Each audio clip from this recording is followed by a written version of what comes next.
नमस्कार, मी डॉक्टर अनुजा केळकर. मी सायकॅट्रिस्ट आहे, डी ॲडिक्शन स्पेशालिस्ट आहे, सायकोथेरपिस्ट आहे आणि केळकर क्लिनिक घोडबंदर रोड ठाणेमध्ये ॲज अ सायकॅट्रिस्ट बऱ्याच वर्षांपासून प्रॅक्टिस करते.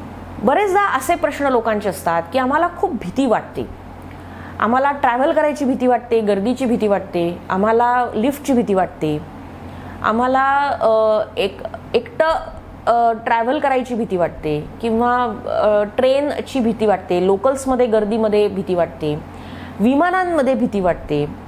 तर ही भीती कशी घालवायची? How to overcome the fear. सगळ्यात पहिले ॲक्सेप्ट करा की मला भीती वाटते. बरेच लोक काय करतात की त्याचे एक्सक्यूजेस शोधतात की मला थोडीच रेग्युलर प्लेनमध्ये जायला लागतं, नाही गेली प्लेनमध्ये तर काय फरक पडतो, ट्रेन तर आहे. किंवा ज्यांना ट्रेनची भीती वाटते त्यांचं असं त्याच्याबद्दल एक्सप्लेनेशन असतं की ठीक आहे ना, बसेस आहेत किंवा मी रिक्षा टॅक्सीने ट्रॅव्हल करू शकते, तर नाही ट्रेननी जाणं होत माझ्याच्यानी तर काय फरक पडतो.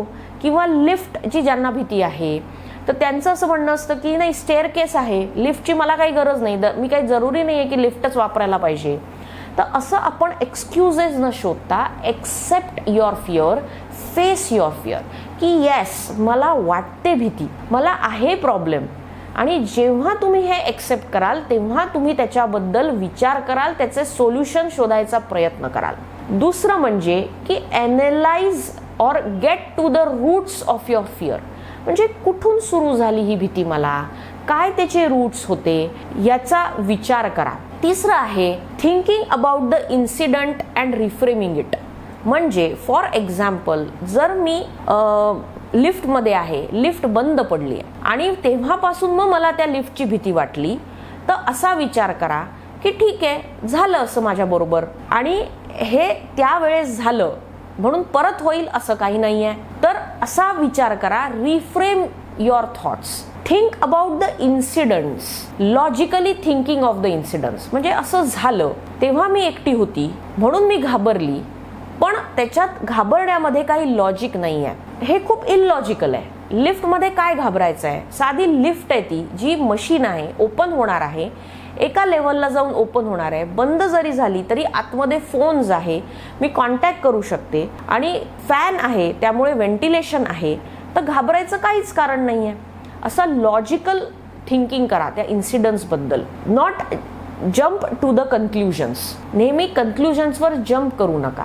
म्हणजे जर मी ट्रेनमध्ये ट्रॅव्हल करते, मी घाबरते ट्रेनमधनं जायला आणि नेमकं त्या दिवशी खूप धक्काबुक्की झाली, लोकांनी एकमेकांना रेटारेटी झाली आणि इतकी गर्दी झाली, तेव्हापासून मला ट्रेनची भीती बसली, तर आता मी ट्रेनमध्ये जाणार नाही, हे जे आपण कन्क्ल्युजन ड्रॉ करतो, तर असं न करता त्या दिवशी ते झालं, त्याच्या पहिले पण मी ट्रॅव्हल केलेलं आहे, त्याच्या पहिले तर मला कधी त्रास नाही झाला, त्या दिवशी फक्त हे झालं म्हणून आता मी कधीच ट्रॅव्हल करणार नाही ट्रेनमध्ये, हे कन्क्ल्युजन कधीच जम्प करू नका. त्या दिवशीचा इन्सिडन्स होता तेव्हा झाला, जरुरी नाहीये की परत होईल.